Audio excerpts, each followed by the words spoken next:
Muy buenas noches a todos nuestros oyentes del podcast A5X. Hoy tenemos un invitado súper especial y antes de darles la entrada a nuestro invitado, este tema que estamos hablando hoy sobre cómo hacer o cómo generar esa mentalidad de alto desempeño viene muchísimo de nuestro podcast número 39, donde hablamos que habían 5 pilares: ejercicio, nutrición, emoción, descanso y mentalidad.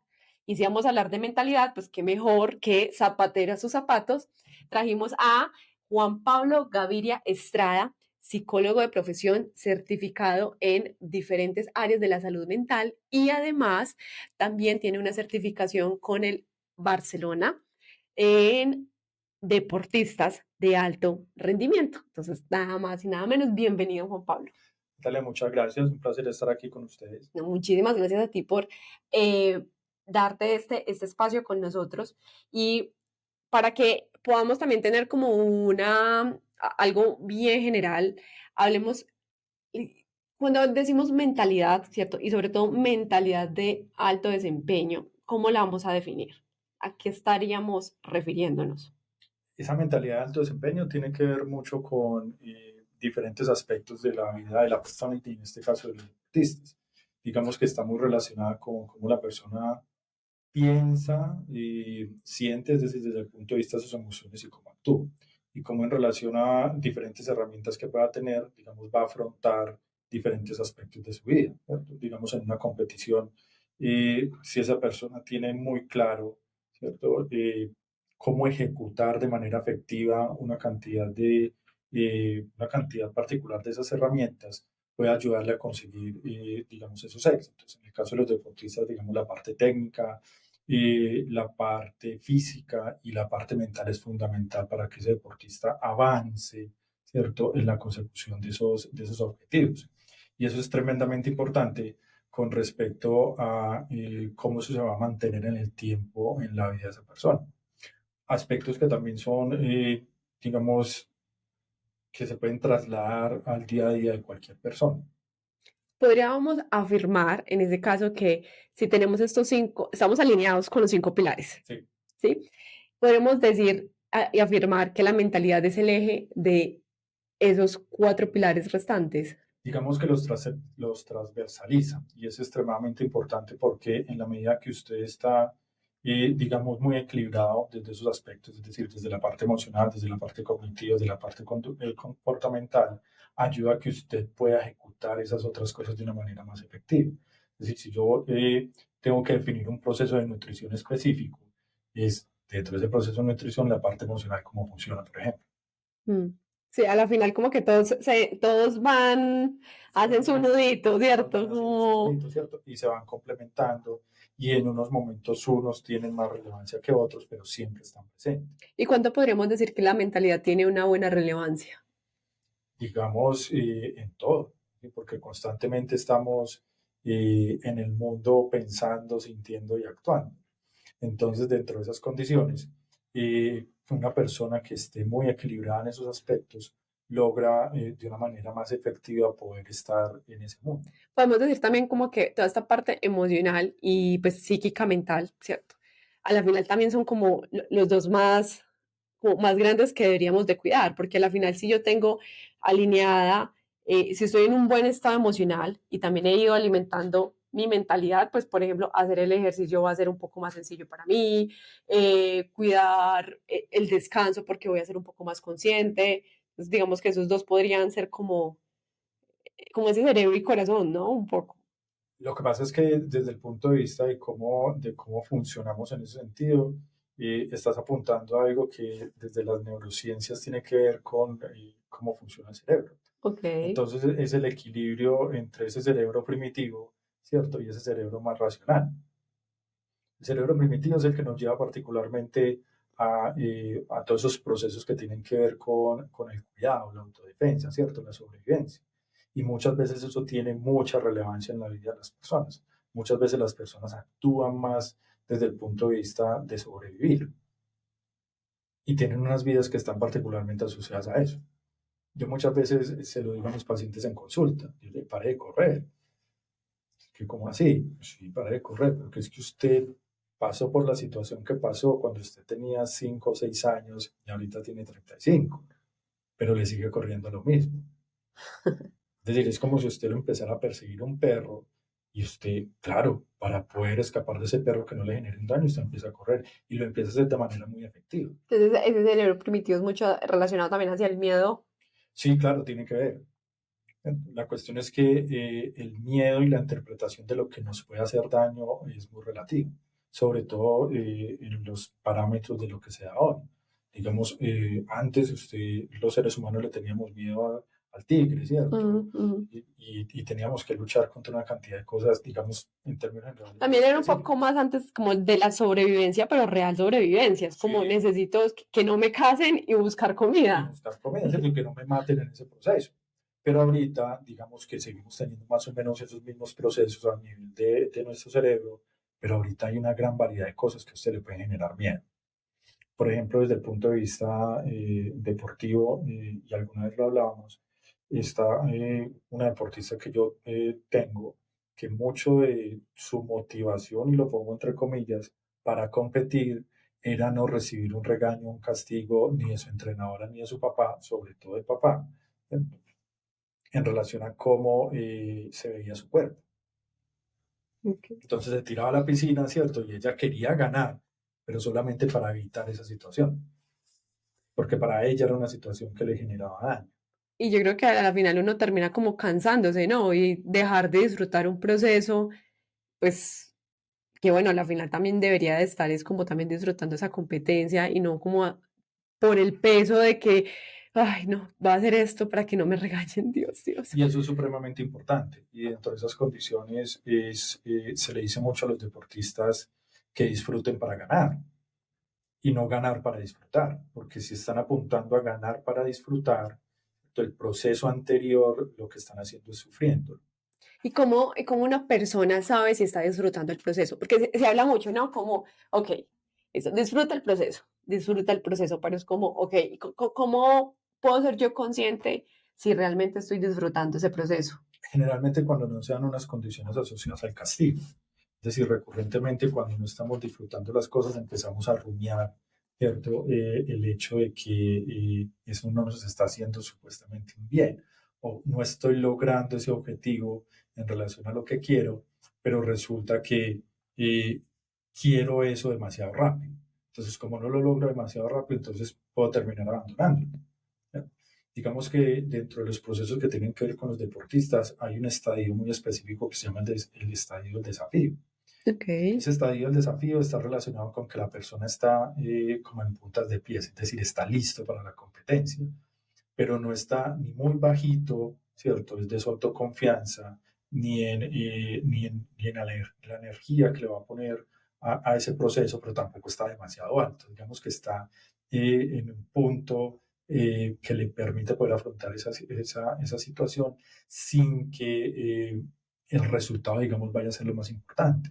Esas personas que están constantemente en estado de desafío suelen tomar decisiones mucho más rápidas y mucho más fáciles, es decir, no le tienen miedo a eso, pero sobre todo no le tienen miedo particularmente a no lograr lo que están buscando. Y eso sería una característica necesaria de una mente de alto desempeño o no, no es tan necesaria. Sí, claro, porque digamos que ahí desde el punto de vista del desafío, esas personas están con unos niveles muy óptimos desde el punto de vista mental, desde el punto de vista emocional, desde el punto de vista comportamental. Claro que eso está particularmente nutrido por una cantidad de cosas que se dan alrededor de esas personas. Y ahí es donde, cuando hablamos particularmente del ambiente o el contexto, eso ayuda mucho.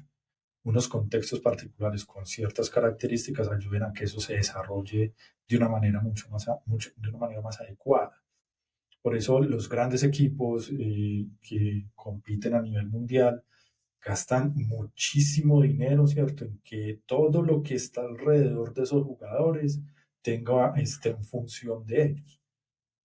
Cocineros, la gente de logística, ¿cierto? Todo el mundo está en función de sus jugadores para que tengan unas condiciones específicas para que ellos puedan desarrollar todo ese potencial. Por eso hoy en día es tan delicado ese aspecto de que la gente dice mucho, es que yo soy capaz de hacerlo solo. Eso no es tan real. Eso es un trabajo en equipo ¿No? súper grande, súper, súper E grande. importantísimo, ¿cierto? Porque entonces también desconoce las capacidades y las habilidades de los otros. Un poco, me recuerdas un poco cuando mi papá alguna vez me explicó, ahí ya, pues, si esto no es cierto, le pueden, pueden ir a desmentir a don Guillermo, que me contaba, por ejemplo, en las carreras de ciclismo, eh, se van, cuando ya están llegando a la meta, entonces están, el que está rompiendo el viento Sí. no necesariamente es el que va a ganar, porque él se está desgastando, rompiendo el viento para el que le va a meter súper duro las últimas millas. Entonces es como, ok, como entre todos van cuidando a ese, al que saben que va a ganar, ¿cierto? Entonces eso me pareció como wow, increíble. Y esto es también lo que tú dices, que en los equipos de fútbol, ok, listo, tenemos nuestro equipo de 18 25 personas, necesitamos cuidarlos. Entonces, ¿cómo juega, cierto? ¿Cómo hacemos ese ecosistema ideal para ellos? Ahora, pues eso estamos hablando, pues obviamente de equipos de alto rendimiento que también tienen un montón de presupuesto, ¿cierto? Pero si trasladáramos esto a las personas del común, ¿cierto? Las personas que queremos siempre dar lo mejor de nosotros en diferentes ámbitos de la vida, ¿en qué deberíamos ser conscientes que debemos de cuidar? Yo creo que hay que ser muy consciente, Natalia, ahí de la propia persona. Es decir, eh, yo puedo querer muchas cosas, ¿cierto? Y querer mejorar en muchas cosas, pero todos tenemos límites en ciertas circunstancias y para mí eso es particularmente importante. Claro que uno puede desarrollar una cantidad de capacidades y habilidades, pero también tiene que estar muy consciente de las cosas que quizás no hace tan bien. Y eso también hay que cuidarlo, porque si no termina convirtiéndose en algo totalmente desagradable para la persona, porque termina insistiendo sobre una situación que le va a generar más frustraciones, ¿cierto? Que realmente en momentos de bienestar. Y eso, digamos, ayuda mucho a equilibrar y a complementar la otra parte, en las cosas que son muy buenos, son muy hábiles, son muy capaces, ¿cierto? Y que lo estés demostrando continuamente. Lo otro es igual sobre los equipos deportivos, es decir, con qué personas me relaciono, Mm. cuáles son los espacios a los que estoy asistiendo, ¿Con quién trabajo? con quién trabajo, ¿cierto? ¿Cuáles son las condiciones particulares de ese trabajo? Eso también influye mucho sobre cómo las personas avanzan. De hecho, hace poco, en una consulta con un papá y una niña, el papá le decía, es que ella lo único que tiene que ir al colegio es a estudiar. Y decía, no, al colegio también se va a socializar. Y esos procesos de socialización, ¿cierto? Y de vinculación con esos otros ayuda mucho a si uno avanza o no sobre ciertas circunstancias. Entonces, es decir, el que estudia en una universidad pública, ¿cierto? No es lo mismo que estudia en una universidad privada. Los contactos son totalmente distintos. Totalmente distintos. Y el network que tú haces, sí, es súper diferente. Entonces, eso ayuda a que usted pueda estar en unos ambientes que le puedan ayudar a potencializar su situación. Pero la cuestión en ese sentido es si usted realmente lo tiene. Usted puede estar en un ambiente muy bueno, pero si usted no tiene realmente esas herramientas, usted no avanza, usted no crece. Porque el mismo ambiente se encarga de decirle a usted, Chao, chao. sí. El mismo ambiente también lo saca uno, ¿no? Sí, usted aquí no pertenece, ¿cierto? Usted no va a lograr estar bajo estas circunstancias. Eh, y en ese orden hay que estar muy consciente de uno mismo.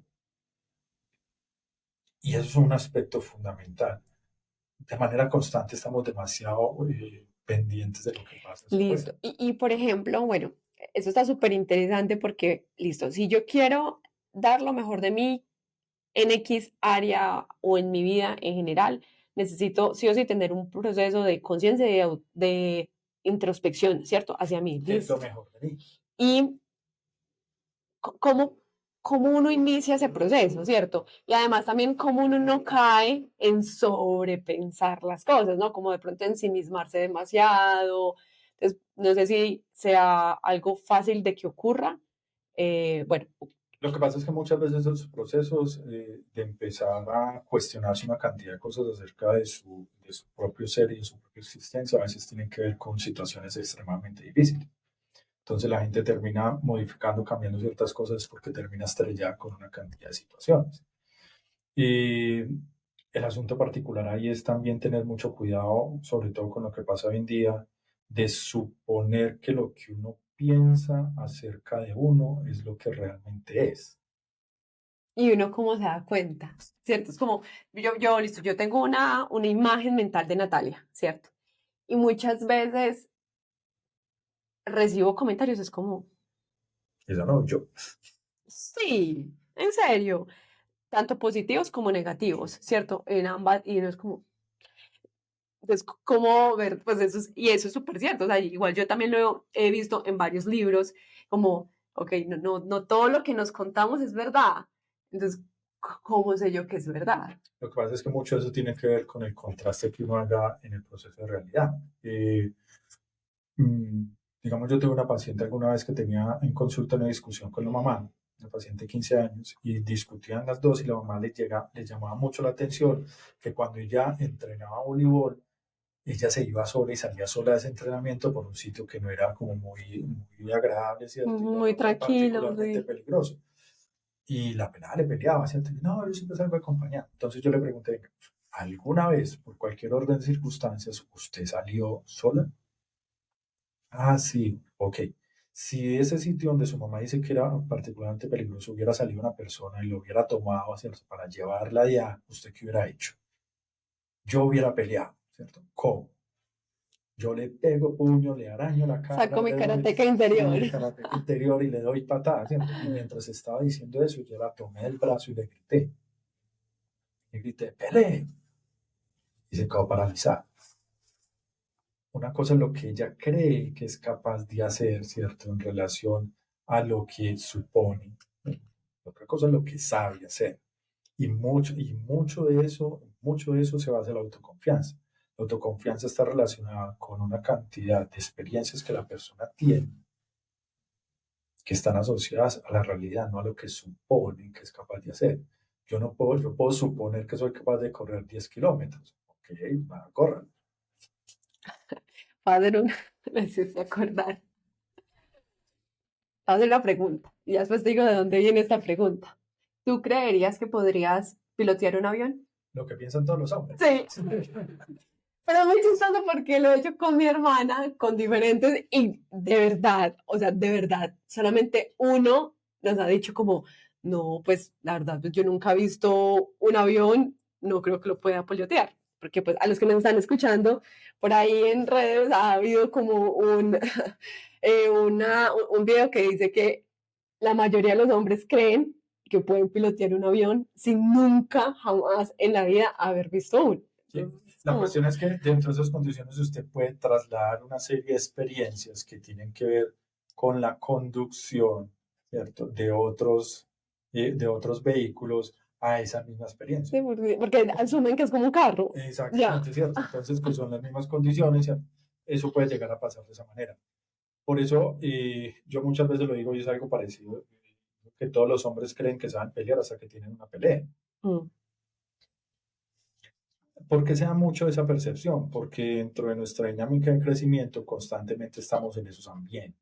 Y también porque hay un constructo social, porque también se habla mucho, bueno, que los hombres también son más violentos, que los hombres son más grandes y son más fuertes, entonces supongo que eso dentro de ese imaginario colectivo y demás también se va alimentando. Lo que pasa es que ese imaginario se alimenta de condiciones de realidad. Es decir, Bueno, también es cierto, sí, sí, es verdad. cuando usted está pequeño, ¿cierto? Usted constantemente está en otras dinámicas. Usted generalmente está peleando más, ¿cierto? Es decir, usted está en un asunto más físico, Es cierto. constantemente con sus amigos, ¿cierto? Con los niños de la misma edad y las niñas están en otras cosas. Eso se ha ido modificando. La cuestión es que ha planteado también un factor de riesgo en relación a esa Mm, modificación. Por ejemplo, hoy en día las mujeres son más violentas desde el oficio. mm. Las últimas, desafortunadamente, las últimas masacres en Estados Unidos han sido perpetradas por mujeres.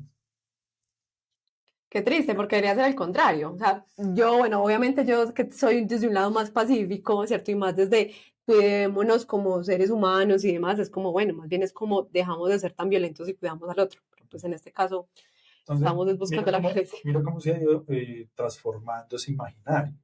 No es que realmente uno termine desde el pensamiento transformando la realidad fáctica. Todos interpretamos la realidad y la transformamos en relación a una cantidad de condiciones de cada persona. ¿Cierto? Yo puedo analizar la realidad de una manera, tú de otra, pero eso no modifica la realidad. Yo tengo dentro de los puntos para tocar esta parte de transformar la realidad, pero antes de Ok. pasar a ese, estábamos hablando también esto de la autopercepción, ¿cierto? O sea, cómo sé yo, bueno, que realmente soy, no lo que hablamos, que no todo lo que nos contamos es real, ¿cierto? Y también hablabas un poco esto de la autoconfianza. Entonces, si pudiéramos de pronto decir como un accionable o algo más como para la persona que nos está escuchando y dice, bueno, me gustaría hacer como empezar a hacer esta introspección, ¿qué herramientas o qué podría hacer yo para realmente darme cuenta de lo de lo que sí es, ¿cierto? No del cuento que me estoy contando que yo creo que es. Es lo que hablamos ahorita, es decir, cuánto de eso de lo que yo creo soy capaz de contrastarlo con la realidad.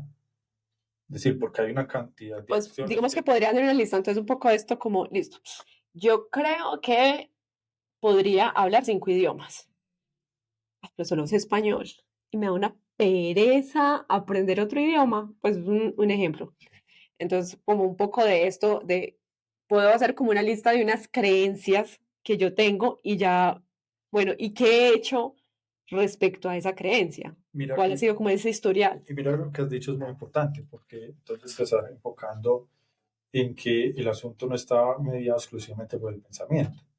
Es decir, alguna vez hablaba con una amiga y ella me decía, el pensamiento sin acción no es nada. Es decir, Gabriel García Márquez, ¿cierto? Pudo haber pensado 100 años de soledad, pero si no se hubiera sentado en la máquina de escribir a escribirlo, nadie lo hubiera leído. Ujú. Es decir, eso requiere unas acciones específicas. Y ahora, digamos que si pensamos en esto de que yo puedo hacer esta lista, pero también muchas veces, y también lo he hablado con otras mujeres que aparenta, ya tú me dirás desde tu experiencia, que las mujeres tienen una dificultad un poco más con la autoconfianza. Eh, ¿qué sucede? Y porque bueno, yo puedo hacer esa lista, pero uf, puede que yo ni siquiera me reconozca lo que he hecho, ¿cierto? Y entra a jugar también un montón de cosas, ¿cierto? Que bueno, puede ser también falta de autoestima, no sé, síndrome del impostor, bueno, un montón de cosas. Entonces, claro, esas realidades, ¿no? Porque también es la realidad que yo puedo crecer mucho, pero también está esa realidad en la que no. La cuestión es, en ese sentido y en esa identificación, decir hacia dónde quiero crecer o qué hago con eso que logro identificar que no sé muy bien. Yo no sé hablar 5 idiomas, pero ¿qué puedo hacer para hablar 5 idiomas? Es decir, cuáles son las acciones específicas que tengo que ir ejecutando en relación a eso. ¿Sí? Eso por un lado. Lo otro es cuánto de ese deseo termina siendo tan fuerte que lo quiero ya y no puedo esperar a que eso suceda. Entonces lo que empiezo a generar es una frustración constante porque es que yo quiero hablar 5 idiomas ya, que empieza a estudiar. Si es que ya estudié una semana pero no hablo 5 idiomas y yo quiero hablar 5 idiomas ya porque necesito hablar 5 idiomas. Y yo asumo que también dentro de tener una buena mentalidad de un alto desempeño es paciencia, ¿no? Y confiar en el proceso, porque pues a la final no puedo entrenar una semana y esperar resultados extraordinarios. Lo que pasa es que hoy en día se vende mucho eso. Y eso es lo que, digamos, progresivamente se le intenta decir a las personas. Y creo que lo hablaste como algo acerca de uno de los deportistas que tenemos que es extremadamente bueno, ¿cierto? Que tocó frenarlo, ¿cierto? Porque el pelado ya se quería comer el mundo entero, ¿cierto? Y quería seguir entrenando y toca decirle, hermano, descanse. No, pero es que si no entreno, ¿cierto? Como decía Mauro, entonces no me voy a ver bien en la carrera, no, usted ya ha entrenado lo suficiente, está en el punto exacto. Y a ese pelado tocó llamarle un poquito la atención, ¿cierto? Bajarle un poquito las revoluciones, porque si le permitimos que entre en ese proceso, termina quemándose. Y hoy en día pasa mucho eso. Las personas quieren muchísimas cosas, se quieren particularmente nutrir de una cantidad de cosas, pero cuando usted se come todo el buffet, se enferma. Ujú. También esa importancia del enfoque, ¿no? Pues supongo yo que porque obviamente si yo voy por una meta y y estoy como de ¿cómo decirlo? Como desplayando mi energía, también va a ser más difícil. Entonces quiero muchas cosas en poco tiempo, pues no va a conseguir ninguna. Y eso que dices es importante desde el punto de vista del enfoque específicamente en el resultado, que muchas veces termina yendo en contravía del rendimiento, porque cuando estoy demasiado concentrado en el resultado y no consigo esos resultados de la manera en que yo pienso que los debo conseguir, ¿cierto? Entonces termino es echando al traste con el proceso, ¿cierto? Porque no obtuve el resultado que estaba buscando. Pues resulta que es que en términos generales no controlamos ese resultado. Ese resultado se da, ¿cierto?, por la interacción de una cantidad de variables, muchas de ellas por fuera del control de la persona que está ejecutando la acción. ¿Y cómo sé que yo me estoy ya desbocando excesivamente por el resultado? ¿Qué señales puedo tener? Así que desde el punto de vista de que eso se convierta en casi como en una adicción. Mira que hoy en día hay muchas personas que están adictas al resultado y no al proceso. Y dentro de ese orden de circunstancias buscan recortar, ¿cierto?, mucho de lo que tiene que ver con ese proceso para obtener el resultado. Y quieren más y más y más y más y no paran. Hace poco atendí un paciente que le acaba de dar la vuelta al mundo, algo que mucha gente quiere hacer y lo ve como un objetivo, ¿cierto? Y como un deseo de conocer muchas partes del mundo. Y estaba deprimido y ansioso. Y esa depresión y esa ansiedad estaba muy relacionada con el hecho de que esa persona estaba haciendo eso era solamente buscando placer. Una vez dejó de obtener ese placer, entró casi como en una abstinencia y su ansiedad aumentó significativamente. Y ahí es donde tenemos que tener mucho cuidado, porque cuando el resultado es lo más importante, usted descuida el proceso y descuida el rendimiento. Usted va a poder obtener, como le decimos a los muchachos, usted va a ganarse esas medallas de oro, ¿cierto? Sí, se las puede ganar, pero también puede que no se las gane. Eso lo hace menos, ¿cierto?, dentro del proceso. Si usted no se gana esa medalla de oro, ¿cierto? Yo igual, si voy a hacer un equipo de fútbol o voy a buscar a una persona que nade muy bien, lo voy a buscar a usted, así usted me gane esa medalla. Porque todo el proceso que usted ha llevado es un proceso supremamente juicioso desde el rendimiento. Los resultados llegarán, van a llegar Entonces, siempre. entonces sería como, bueno, obviamente hay una motivación, indudablemente, de yo ganarme esa medalla, o en el caso de los que no somos deportistas, ganarme un proyecto o tener un ascenso, bueno, algo, ¿cierto? Como, pero que eso, o sea, que no se vuelva como la obsesión, ¿cierto? Es lo ¿Qué que, pasa si no lo obtiene? Es decir, si su vida particularmente sufre una caída significativa asociada a eso, es que eso era lo más importante. Y terminó dentro de esas condiciones, obviando, como tú decías ahorita, una cantidad de cosas que han sido muy buenas en la vida de esa persona. Es decir, eso deja de existir si yo no tengo el resultado. que no me defina, ¿cierto? Que no me defina. Usted no lo define el resultado. Y eso, digamos que está muy relacionado con las cosas que pasan hoy en día. Mucha gente busca tener muchas cosas que supuestamente definen que ha tenido éxito, pero son solo cosas. El proceso no está presente. Alguna vez entrevistaban a Guillermo del Toro y Guillermo del Toro, un periodista le preguntaba que qué pensaba de los dos Óscares que se había ganado. Y Guillermo del Toro, medio serio, medio en broma, le dijo que por qué no le preguntaba por los 10 años donde ni siquiera había hecho un comercial de televisión, donde muchas veces ni siquiera comió, que eso realmente era lo que lo había forjado, ¿cierto? A permanecer de manera constante, preparándose, ¿cierto? Estudiando, analizando una cantidad de factores que tenían que ver con las condiciones del cine para estar listo para cuando eso sucediera. Y ahí voy mucho a lo que, digamos, Séneca decía. Séneca establecía particularmente que la suerte es donde confluyen la preparación y la oportunidad, Ah, esa frase me encanta. ¿cierto? Entonces, dentro de esas condiciones, ¿cierto?, ¿qué tanto me estoy preparando para que cuando llegue esa situación en mi vida, realmente eso sea una oportunidad? Nos podemos preparar para absolutamente todo, ¿no? Eso es imposible.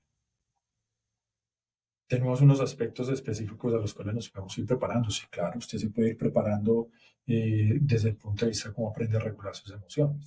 Señales en que no esté disfrutando el proceso.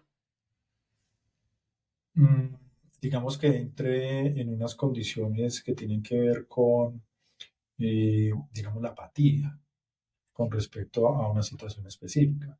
En la apatía la persona está, pero no está. Digamos, un deportista que va a entrenar, ¿cierto? Pero no está en el proceso de entrenamiento, está por ahí mirando a otro lado, ¿cierto? Está haciendo el ejercicio a medias, ¿cierto?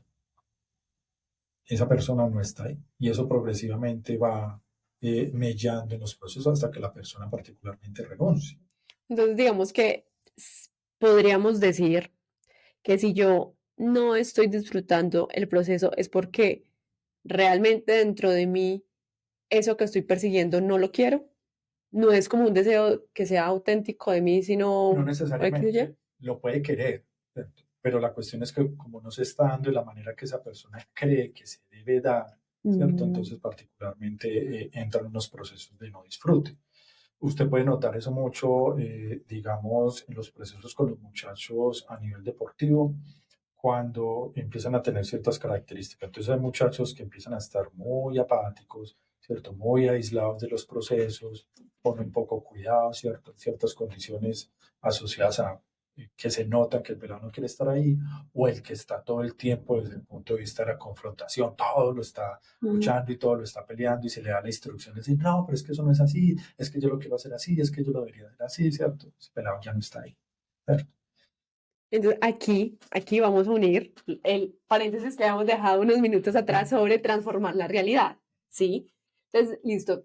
Eh, yo estoy, voy a poner el ejemplo, pues en la industria en la que nos movemos, en las startups, ¿cierto? Entonces, por ejemplo, suele pasar mucho que uno emprende y empieza a crear un proyecto de base tecnológica, una aplicación o lo que quieras, y tú crees, pues obviamente que esa aplicación pues va a ser la panacea, ¿cierto? Y eso, obviamente, cuando tú lanzas al mercado y todo eso, te das dando cuenta que eso no es lo que la gente quería o no identificaste pues realmente cuál era la necesidad y te toca como que empezar a transformar eso y bueno, está exacto.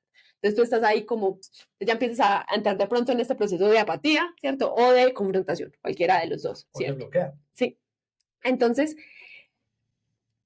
pero a la final, pues yo quiero esto, ¿cierto? Bueno, yo quiero emprender o yo quiero un ascenso, ¿cierto? X o Y, pero cómo está sucediendo no es ese ideal que yo tenía, ¿cierto? ¿Podría yo transformar esa realidad para yo disfrutarla? Puede transformar la forma en cómo afronta esa situación. Es decir, usted puede utilizar esa circunstancia para darse palo o para aprender. ¿Cierto? Es decir, dentro de esas condiciones puedo llegar al momento de decir, ah, es que esto no pasó porque es que el mundo es malo, ¿cierto? La Ujú. gente, ¿cierto? No sabe lo que quiere, ¿cierto? Y usted puede echar una cantidad de culpas para afuera. Y entonces esas circunstancias digo, bueno, listo, ¿qué pasó? Si yo estoy en ese rango de afrontamiento de esas circunstancias, digamos que es mucho más factible que usted logre definir otras acciones diferentes a las que tuvo antes para quizás llegar a tener ese éxito que quiere. Pero es más desde el punto de vista de cómo yo estoy, ¿cierto?, afrontando las circunstancias, porque yo puedo coger eso y volverlo el palo con el que me voy en la cabeza. Muchos siempre, pues también lo he visto, yo he estado también en procesos terapéuticos y decía, a la final también es mucho es poner las cosas en perspectiva, ¿no? Sí, claro. Además, porque, digamos, dentro de ese punto, lo que tú decías ahorita de transformar la realidad es donde yo estoy parado asociado a eso. Es decir, yo puedo estar parado un milímetro, ¿cierto? Más lejos de una situación que tú, yo verla totalmente diferente. Se lo pongo con un ejemplo. Si dos personas van en un carro, ¿cierto? Y esas personas se accidentan en ese carro. El que va manejando, ¿cierto? Y el que va de pasajero ven el accidente totalmente distinto. Porque el que va manejando va pendiente de la carretera, ¿cierto? El otro está mirando por la ventana. Y les preguntan, ¿cierto? Y van a contar un cuento totalmente distinto, estuvieron en el mismo accidente. Entonces, somos una parte, digamos, activa desde el punto de vista de cómo interpretamos esa realidad. Que eso se transforma, digamos, al interior, ¿cierto? De cómo yo puedo utilizar eso de diferentes maneras para generar una cantidad de acciones que me permite avanzar sobre cosas que antes no podía avanzar porque las estaba viendo de otra manera, sí, claro. pero la realidad como tal no se transforma. Es decir, yo puedo llegar y decir, es que yo quiero que mañana el sol sea rosado. Y lo voy a pensar hoy todo el tiempo y quiero que el sol sea rosado. Y al otro día usted sale y el sol es amarillo y dice, bueno, No transformé la realidad con mi mente. con mi mente no lo voy a transformar. Entonces hay que tener mucho cuidado porque muchas veces uno se está metiendo el que uno tiene un poder inconmensurable en relación a poder transformar una cantidad de cosas, ¿cierto? Asociadas a lo que pasa afuera. Y ahí es donde muchas veces vienen los procesos de frustración, porque eso no pasa. Por ejemplo, pues hemos tocado varios puntos, listo. Eh, También como aterrizar cómo me veo, entrar en un proceso importante de introspección, ¿cierto? De evaluar. Los psicólogos dirían metacognición. Pero aquí estamos con la audiencia, con los mortales, no con los psicólogos. Y si yo digo, ok, yo sé que no he, no he estado como dando lo mejor de mí, ¿cierto? Listo. Yo como que empiezo a concientizarme, yo, listo. ¿Qué pudiera yo hacer para empezar a darme algo? Lo primero algo sería entrar a precisar qué es lo mejor de mí, qué es lo que yo supongo que es lo mejor de mí. Darle forma a eso. Es decir, qué Lo es lo que escribo, yo creo lo que hablo. me define como que eso es lo mejor que yo tengo. Y a dónde quiero llevar eso y en qué contexto lo voy a poner. ¿Y quién soy yo hoy? Y le hago como un versus a eso. Lo que pasa es que esa pregunta es bastante profunda, ¿cierto? Desde el punto de vista de entrar a definir exactamente quién es uno, porque uno, estamos transversalizados por una Sí, cantidad de en eso circunstancias. también es como eso, bueno, ¿y quién es usted? Ah, bueno, yo soy Natalia, no, yo no le pregunté su nombre, ¿quién es usted? No, pues yo soy diseñadora de medios interactivos, no, pero no es su profesión, ¿quién es usted? Ay, no, ya, auxilio. Lo que hace. Lo que pasa es que ese concepto que vamos acuñando acerca de nosotros mismos está muy relacionado con eso que hablamos antes. Es decir, toda la experiencia que he ido teniendo, cómo me va indicando de qué cosas soy capaz de hacer de manera particular. Por ejemplo, si yo he sido una persona que maneja carro desde los 15 años, ¿cierto? Y a mí me dicen que maneje un carro ahorita, ¿cierto? Yo ni siquiera lo pienso, lo hago. Si no lo racionalizo, ¿cierto? Es una cuestión que termino haciendo automáticamente. Y ahí es donde viene la identificación de esas capacidades y habilidades. Pero como hablamos ahorita, si me dicen, ay, Juan, vale, vamos a arreglar un jet para que se vaya para San Andrés ahorita, ¿cierto? Pero usted lo tiene que manejar. Uno le dice, pues yo creo que lo puedo manejar, ¿cierto? Ah, se cabe en el promedio. Entonces uno puede llegar a pensar eso, pero realmente no es así. Uno puede leer muchas cosas acerca de muchas cosas y no necesariamente estar en la capacidad de hacerlo. Es decir, la sabiduría está más relacionada con el aspecto de lo que usted ponga desde casi que desde las acciones. A la final, entonces, esa introspección es mucho de, listo, yo tengo unas metas, ¿qué estoy haciendo para esas metas? ¿Qué he hecho? Porque ese qué he hecho también me va a dar una base muy importante, porque también es reconocer el camino que he trazado y también saber si esa meta realmente es alcanzable. Además, y esto es muy importante, porque ahí, como hablamos ahorita acerca del resultado, unos planteamientos que son particularmente exagerados. Hace poco, en una entrevista que tenía con una mamá de un paciente, de no un paciente, ella era mi paciente y su hijo vive en el exterior, y el concepto del pelado es que él quiere ser billonario. Ya no es un asunto asociado a, bueno, yo quiero ser millonario, sino billonario. Y el pelado está totalmente enfocado en eso. Entonces yo le decía a la mamá, bueno, listo, ¿qué está haciendo para ser billonario? Ah, no, él trabaja en un restaurante. Ok, está mal, ¿cierto? Sí, pues todos empezamos en algún Empezamos por punto, algo, sí. ¿cierto? ¿Y qué más está haciendo para ser billonario?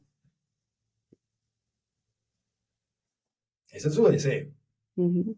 La cuestión es qué cosas estamos definiendo particularmente para supuestamente poder encontrar y alcanzar eso. Hace poco vi la lista Forbes en relación a las personas más ricas del mundo y si no estoy mal en el dato, aumentó un 25% las personas jóvenes muy ricas, ¿cierto? Con muchísimo dinero. Pero digamos que sean 20, de esos 20, solamente 5 empezaron de abajo. Eso es herencia. El resto todo es riqueza que en este momento ya se está trasladando Ujú. a A las nuevas a las generaciones, nuevas claro. generaciones. Y entonces eso a veces pone un imaginario acerca de que hay una cantidad de jóvenes volviéndose ricos de la nada, cuando eso no es cierto. Ujú, ujú. Entonces eso ayuda a que yo empiece a definir una supuesta realidad y que no solamente con pensar que eso va a pasar, ¿cierto? Y que yo quiero cumplir, pues eso se va a dar. ¿No? Eso requiere trabajo, eso requiere aprender a desarrollar tolerancia a la frustración, eso requiere que usted desarrolle disciplina, eso requiere que usted desarrolle responsabilidad, que empiece particularmente a regular sus emociones, Ujú. ¿cierto? Y la forma en cómo se piensa y cómo piensa el mundo. Para ir recapitulando lo que hemos ido hablando y ya ir entrando a nuestros últimos minutos de la charla, entonces tenemos listo. Para una mentalidad de alto rendimiento necesitamos un proceso de introspección, necesitamos, y algo que como que me queda muy, muy valiosa de esta charla es realmente ser conscientes de la realidad, ¿cierto? Que es esto lo último que estamos hablando, que sí, hay un montón de chicos millonarios, pero venga, ¿de dónde vienen? Venga, ¿de dónde viene? O, listo, sí, no, yo peleo. ¿Cuántas veces has peleado? ¿Cierto? Entonces como que me quedo que necesitamos ser listo. Yo tengo un imaginario de mí, tanto positivo como negativo, pero realmente qué he hecho hasta ahora y hacia dónde quiero ir, qué estoy haciendo para que me lleve. ¿Cómo empiezo a contrastar eso que yo creo que soy en relación a las cosas que voy haciendo? ¿Cierto? Para poder ir edificando particularmente los factores asociados a la autoconfianza. Y tener paciencia. Entonces, y dentro de ese orden de condiciones también, Natalia, apuntarle mucho a cómo la persona, ¿cierto? Va leyendo el mundo como tal. Hoy en día tenemos muy pocos procesos críticos. Está como esa frase que dice, situaciones difíciles crean hombres Bueno, fuertes. Hombres fuertes crean situaciones fáciles. Situaciones fáciles crean hombres débiles crean situaciones difíciles y ahí vuelve y crece la... ¿cierto? Y entonces en ese proceso se van forjando una cantidad de cosas. Y me parece importante hacer la analogía ahí asociada a cómo, por ejemplo, se hacen los cuchillos. Si usted en un proceso de hacer un cuchillo, usted tiene que tener fuego y tener presión asociado a poder forjar ese material. Pero si usted no tiene el fuego adecuado y la presión adecuada, el cuchillo o es muy débil o es muy quebradizo. Mm, Entonces el cuchillo termina doblándose fácil o con solo con pegarle se partiéndose. parte. Wow. ¿Cierto? Entonces como seres humanos tenemos que pasar particularmente por esas condiciones. Y desafortunadamente hoy en día intentamos evitar mucho eso. Y ahora que hablas hoy en día, te va a hacer, yo creería que sería la última pregunta, a menos de que me saques más preguntas chéveres de la respuesta. Es, hoy en día, ¿hay personas con más alto rendimiento o era antes? Digamos que hay más posibilidad de usted desarrollar capacidades asociadas al alto rendimiento, teniendo en cuenta, digamos, por ejemplo, muchos de los avances tecnológicos. Pero también hay la posibilidad de que usted decrezca en la posibilidad de obtener ese rendimiento en relación a otras cosas. Y se lo pongo con un ejemplo. En los años 90, en los Estados Unidos, decidieron quitar todos los cacahuates, manís y todo lo que tenía que ver con frutos secos de los colegios, porque el 1% de la población infantil en los Estados Unidos era alérgica. Ok. En los siguientes años, ¿cierto? Ese promedio subió un 3%. Claro que había menos exposición. Y eso tiene que ver mucho, y está especificado en uno de los libros que te pasé, ¿cierto? Y en una frase muy particular, que hoy en día lo que no me hace más fuerte me hace más débil, Mm. porque estamos todo el tiempo evitando tener que estar en circunstancias incómodas. en cosas que me forjen, ¿cierto? En cosas que me reten particularmente desde el punto de vista de mis capacidades y habilidades, porque esa confrontación me conlleva al hecho de que yo tenga que hacer una cantidad de cambios asociados a cómo vengo haciendo las cosas que quizás no me han llevado a ese objetivo que quiero tener.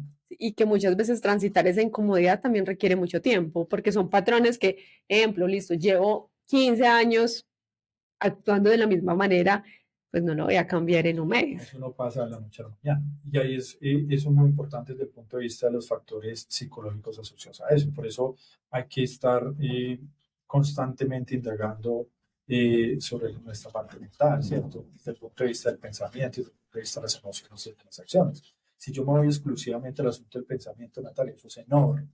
Si yo me voy exclusivamente en el pensamiento, ¿cierto? A lo que tiene que ver con la cognición, a todo lo que tiene que ver con la memoria, eso es enorme. La memoria es uno de los procesos más complicados, ¿cierto?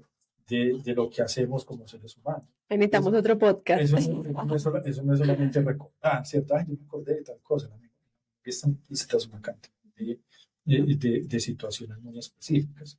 Entonces, ir siendo muy consciente de que eso hace parte de mi vida y que esas son la forma en cómo yo afronto al mundo y donde yo puedo desarrollar una cantidad de herramientas es supremamente importante. Aprender a regular, digamos, mi emoción, como hablamos ahorita desde el punto de vista del cerebro primitivo, es fundamental.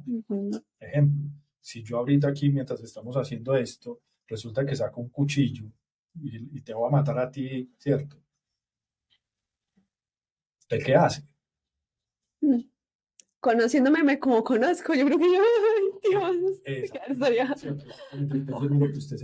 ¿Qué pasó ahí? Ya, chao. ¿Con qué herramientas contaba para defenderse? Es cuando necesito clases de defensa personal. Entonces, mire que ahí usted tiene que ser violenta. Por eso es tan delicado que a la gente le digan, es que usted no puede ser violento. No, usted tiene que ser violento, pero tiene que ser violento en circunstancias muy específicas, porque si no pierde la vida. Y ahora que tú dices esto de circunstancias muy específicas, también es como también identificar cuando tengo que, esos momentos en que toca darle toda, ¿cierto? Entonces, hay un momento en que el deportista le va a tocar entrenar durísimo porque tiene que prepararse. Hay momentos en que uno como trabajador que tiene un sueño, además tiene que trasnocharse, pero también hay que identificar que hay momentos donde tenemos que parar y descansar. Por eso es tan importante usted cómo genera una cantidad de planeación y evaluación en relación a eso que está definiendo, que supuestamente le va a dar unas calidades y unas cualidades para poder obtener eso que quiere.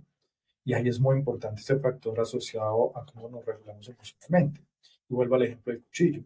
Si yo, en vez de intentarle clavar un cuchillo, le digo, ay, Natalia, qué pereza este podcast, yo mejor me voy, ¿cierto? Porque es que ya llevamos mucho rato aquí hablando de estas bobadas y yo me quiero ir, usted no va a reaccionar de la misma manera como si le fuera a clavar un cuchillo. Sí, claro.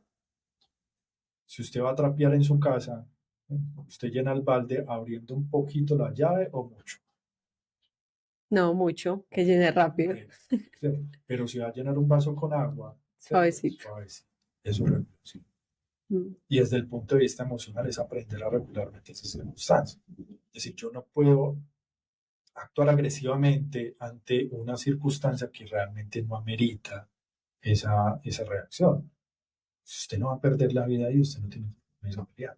Lo que pasa es que interpretamos, como hablamos ahorita, que hay una cantidad de cosas que me generan daño. Si yo le digo a usted, mira, tú has trabajado mucho y has sido muy juiciosa, pero no le voy a dar el puesto, ¿cierto? Usted le coge al seleccionar la punta. No, bueno, mañana paso mi carta de renuncia. O le dice, venga, aspectos no logré, ¿cierto? Que necesito mejorar. ¿Qué pasó, cierto? Y usted se lleva esa información. Sí. O definitivamente no, estas personas están erradas con respecto a lo que están definiendo, ¿cierto? Y yo voy a seguir haciendo las cosas igual. Entonces, es empezar a utilizar esos factores a beneficio, teniendo en cuenta que no todo lo voy a obtener. Sí, y ahí volvemos a eso que hablábamos de la realidad, ¿no? Como necesitamos de verdad a ser muy objetivos, ¿cierto? Con esa realidad. Y los factores de éxito. Para todo el mundo es diferente la circunstancia. Hay un beisbolista en los Estados Unidos que se gana, si no estoy mal, como $15 millones al año. Y el tipo vive en una casa rodante al lado del mar. Para él. Eso es lo más importante, ganarse $15 millones. Cuando entrevistaron a Di María después de ganarse el Mundial, le preguntaban, ¿y usted cómo está? ¿Cómo le fue ganándose el Mundial? No, pues yo el otro día me levanté igual, tuve que llevar a los niños al colegio, ¿cierto? Y después me vine para casa. Un poco eso que podríamos decir que esas personas pueden disfrutar el proceso, porque hicieron, o sea, ganaron algo, pero eso no los definió y a la final pueden seguir viviendo tranquilamente. A contrario de lo que pasó con este chico, que tú decías que él quería viajar por todo el mundo, lo hizo, pero terminó fue con un episodio de ansiedad tremendo, porque lo hizo y ya, eso era lo que me definía, ya lo alcancé, ¿ahora qué? ¿Cuántas, digamos, eh, si usted mira el proceso de Messi, ¿cuántos campeonatos mundiales de mayores se ha ganado Messi? Uno. Uno. Y está jugando desde que tiene 5 años. ¿Cuántos campeonatos perdió? Ah, montones. ¿Cierto? ¿Cuántas veces estando en semifinales y finales del mundo no lo logró? ¿Y qué pasó? Messi nunca bajó el nivel. Igual, ¿cierto? Eso es rendimiento. Mm. El que usted mantenga esas capacidades y esas habilidades que ha ido forjando a través del tiempo, desde el punto de vista de entenderse y entender el contexto, y entre esas condiciones actuar en relación a ese contexto, pero en unos niveles lo suficientemente altos, que le permitan particularmente cuando se den las condiciones, como decía Seneca, ¿cierto? Usted esté listo para eso. Ganarse la copa. ¿Cierto? La copa, sí, asociada. Muy chévere esto que mencionas así ya para de ir concluyendo y cerrando el capítulo. Me gustó mucho eso que decías del rendimiento, que es como que tú vas manteniendo e incluso la curva sí puede bajar, Tiene. pero ella va a ir así, creciendo, ¿cierto? Entonces viene así, pero baja, pero me sigue subiendo y me sigue subiendo hasta el próximo Porque no nivel. todas las veces tenemos la misma energía. Si usted lo ve desde el punto de vista del ejercicio, usted una semana puede estar supremamente fuerte. Entonces, usted levantó mucho peso, ¿cierto? De la siguiente semana fue a levantar lo mismo. Sí, o porque no durmió, o comió otra cosa, o sea, emocionalmente no estás bien. Entonces, eso no particularmente define caída. Y ahí es donde es muy importante, ¿cierto? Todo eso que esa persona vaya acuñando acerca de sí mismo. Es decir, a lo que hablamos hace, por ejemplo, a la autoconfianza. Es que yo sé que soy capaz de hacer eso, es que yo ya lo he hecho. Sí, igual dentro de lo que todo queda es que esos pilares que tenemos del rendimiento están bastante unidos y va fallando uno y me va a afectar el otro sí o sí. Se van amalgamando, claro, en el proceso deportivo, si usted le falla la nutrición, ¿cierto? Usted no va a poder ejecutar el ejercicio. Sí, o en el trabajo no dormí bien, entonces obviamente el otro día voy a estar destruido y demás. Sí, por ejemplo, las personas que, como tú decías ahora, trabajan mucho ahorita. Un cerebro no descansado es un cerebro que no funciona bien. Ujú. Y me estoy leyendo un libro que hubo algo que me gustó mucho que decía, el, la creatividad no viene de como trabajar mucho, sino incluso en esos momentos de descanso.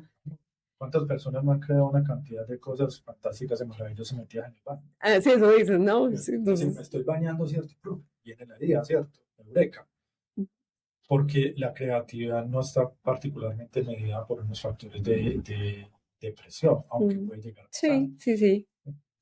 En ciertas circunstancias usted se puede volver altamente creativo, ¿cierto? Pero porque su vida está en riesgo.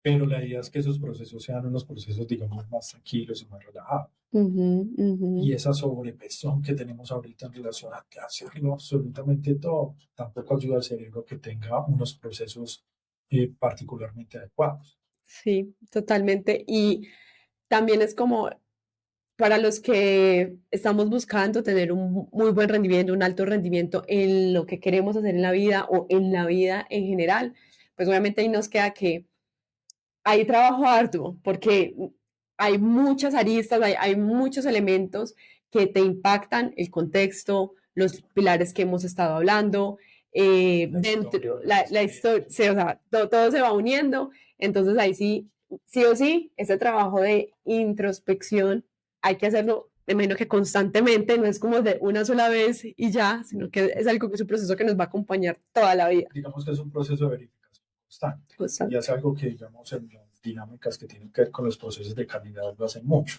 Es decir, en el ciclo PHBA hay un apartado que dice verificación. Y es que si usted hace un plan que está ejecutando, de vez en cuando vaya, mire qué está pasando con eso. Porque cuando menos piensa, llegó al final y dijo, no era esta meta. No era esta línea la que tenía que cruzar. Y apenas se volteó, dijo, claro, es que la embarramos allí, la embarramos allí, la embarramos allí. Cuando dentro de esas condiciones y la verificación se hubiera dado desde antes, bueno, quizás se hubieran logrado corregir. Y eso también pasa en la vida. ¿Cuántas veces estamos, como hablamos ahorita, en una carrera frenética en relación a una cantidad de cosas, no estamos verificando nada? Es decir, ¿cómo estoy? Y si estoy en el camino que es también, ¿cierto? Estoy en el camino. ¿Cómo me siento? ¿Pero por qué me estoy enojando tanto? Desde hace algún tiempo vengo sintiéndome más decaído. ¿Qué pasa? Pero eso no pasa nada, ¿cierto? Sí, me voy a poner a trabajar. No, espere. Y si este proceso de introspección se hace muy difícil, entonces ¿usted qué hace? Llama a Juan Pablo, a Juan Pablo Gaviria Estrada, para que le dé una ayudita y pueda mejorar su vida en diferentes aspectos. Cada quien tiene sus problemas, ¿cierto?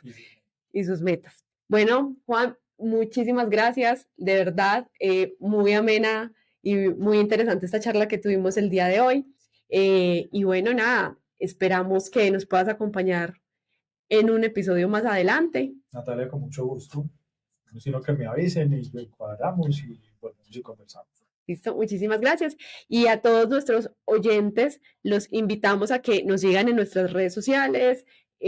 Vamos a ir teniendo temáticas diferentes cada mes y seguiremos hablando del alto rendimiento. Que tengan una feliz noche. Nos estaremos hablando en un próximo capítulo de A5X.